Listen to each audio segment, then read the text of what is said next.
The FBI admits the shooter who attacked the federal courthouse in Dallas was not on its radar. Hello, everybody. I'm Heather Hayes. I'm Steve Eager. It's 9 o'clock. Before joining the Army and being discharged in 2017, 22-year-old Brian Clyde attended Woodrow Wilson High School in Dallas for a short time. He received a community college degree in Corpus Christi in the spring, and his most recent social media post showed a fascination with weapons. But the reason for this morning's attack remains unclear. Clyde was killed in a shootout that lasted just a very short time. Fox 4's Alex Boyer is near the Earl Cabell Federal Building with the latest on the investigation. Alex. Hey, good evening, guys. The federal courthouse will be closed to the public tomorrow as the FBI continues its investigation into today's deadly shooting. Now, the gunman appears to have no criminal history, but his social media account depicts somebody who's fascinated with guns and ammunition. Their actions today probably saved countless lives. The regional director of Federal Protective Services applauding the quick actions of her officers who killed a heavily armed gunman targeting the Earl Cabell Federal Building in downtown Dallas Monday morning. The deadly exchange captured on cell phone video.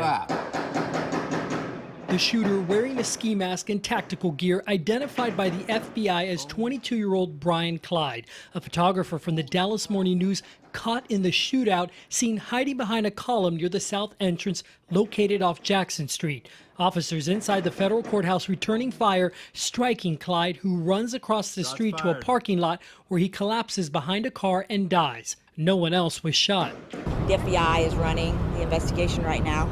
According to the FBI, Clyde was armed with a high-power assault rifle similar to this one he's photographed with on his Facebook page. Clyde was also carrying more than 5 30-round magazines of ammunition. Another Facebook post shows Clyde's personal collection. In a recent online video, Clyde makes a cryptic statement. You dare underestimate my power? I'll show you whose power is greatest. The Dallas FBI special agent in charge says agents are combing through Clyde's social media accounts looking for any clues.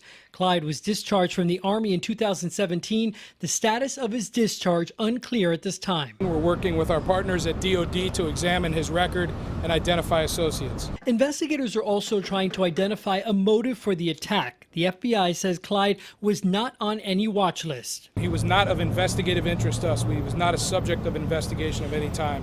Of any kind up to this point. Investigators are working to retrace Clyde's whereabouts in the days and hours before the shooting.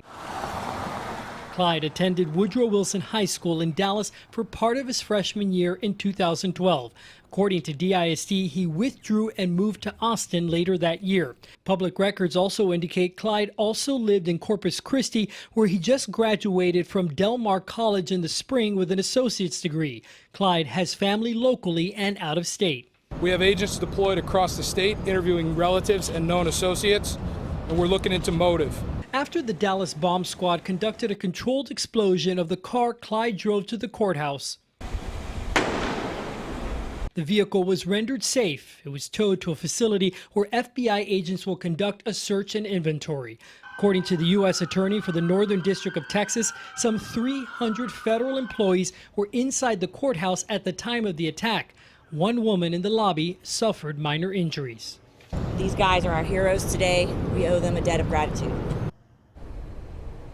And as we come back out here live, you'll notice the parking lot where Clyde collapsed and died is also part of the investigation, which means the people who parked here this morning can't access their vehicles. Folks, I'm told, are going to have to register their cars with the FBI and then wait for a phone call to come and get them. And there's no telling when that could happen. So, of course, folks eager to wait and see when they'll be able to get their vehicles.